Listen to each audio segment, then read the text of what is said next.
नमस्कार, आप देख रहे हैं न्यूज 4 नेशन और मैं हूं प्रियदर्शन।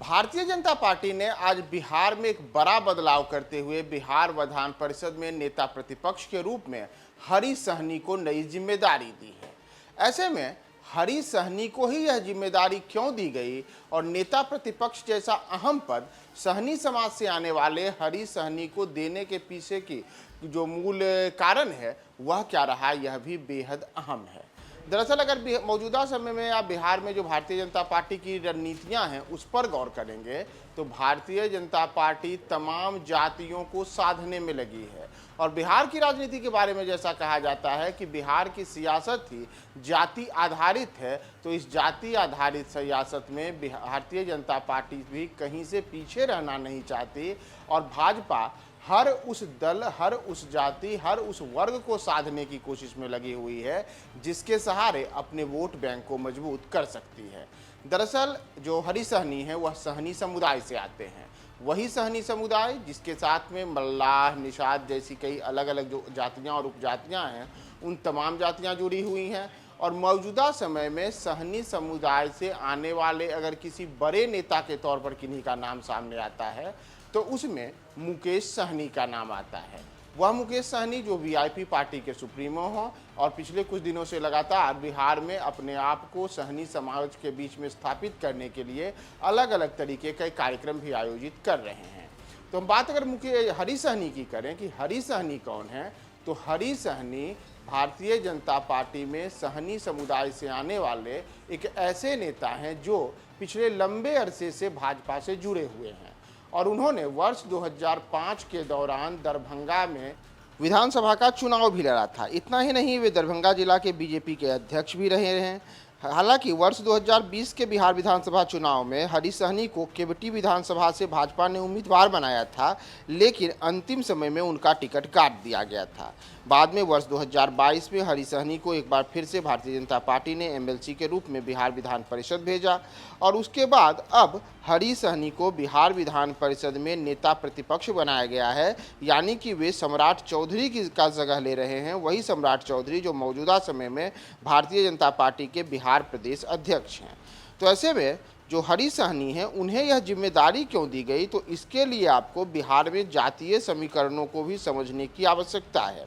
दरअसल जैसा हमने कहा कि मुकेश सहनी मौजूदा समय में सहनी समुदाय से आने वाले एक ऐसे नेता हैं जो खुद को सहनियों का सबसे बड़ा नेता बताते हैं और मुकेश सहनी बार बार यह दावा करते हैं कि बिहार में जातिगत तौर पर सहनी समुदाय की जो आबादी है वह करीब 14% है। इसमें सहनी, मल्लाह, निषाद जैसी जो कई अलग अलग जातियां और उपजातियां हैं वे तमाम जातियां मिली हुई हैं। माना जाता है कि इस जाति के ऊपर मुकेश सहनी की अच्छी खासी पकड़ भी है और अलग अलग विधानसभा चुनावों के दौरान भी यह देखने को मिला था कि मुकेश सहनी ने जहां जहां अपने दल से उम्मीदवार उतारे उन्हें सहनी समुदाय का वोट मिला। तो ऐसे में अति पिछड़ा वर्ग को अपनी ओर आकर्षित करने के लिए भारतीय जनता पार्टी ने एक बड़ी जिम्मेदारी हरी सहनी को दे दी है। साथ ही साथ इसी बहाने मुकेश सहनी का एक कार्ड भी उन्होंने पेश किया है जो अब अति पिछड़ा समुदाय और विशेष करके जो सहनी समुदाय का वोट बैंक है उसे भाजपा की ओर शिफ्ट कराने में अहम भूमिका अदा कर सकते हैं।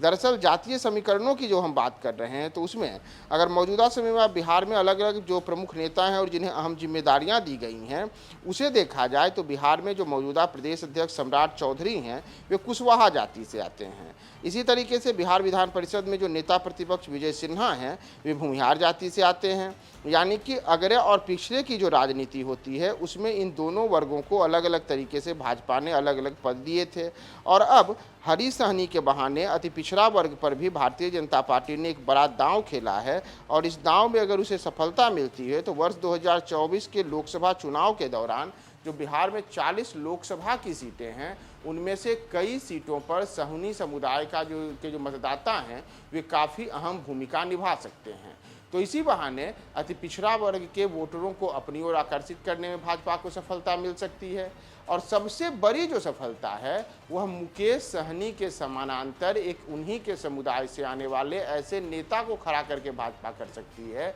जो मुकेश सहनी की बड़ी काट साबित हो सकते हैं। तो अब देखना यह महत्वपूर्ण होगा कि बिहार विधान परिषद में अब तक तेज तर्रार छवि वाले सम्राट चौधरी जिस तरीके से भारतीय जनता पार्टी के लिए वहां लगातार आक्रामक रुख अपनाए रखते थे, अब उनकी जगह उनकी का जो कुर्सी है, उनकी कुर्सी संभाल रहे हरी सहनी की वहां क्या भूमिका होती है, और सन ऑफ मल्लाह कहे जाने वाले जो मुकेश सहनी हैं, उनके उस वोट बैंक पे सेंधमारी करने की भाजपा की जो रणनीति मानी जाती है, उसमें हरी सहनी को कितनी सफलता मिलती है, या आगे आने वाले दिनों में हरी सहनी के लिए एक बड़ी परीक्षा की भांति है।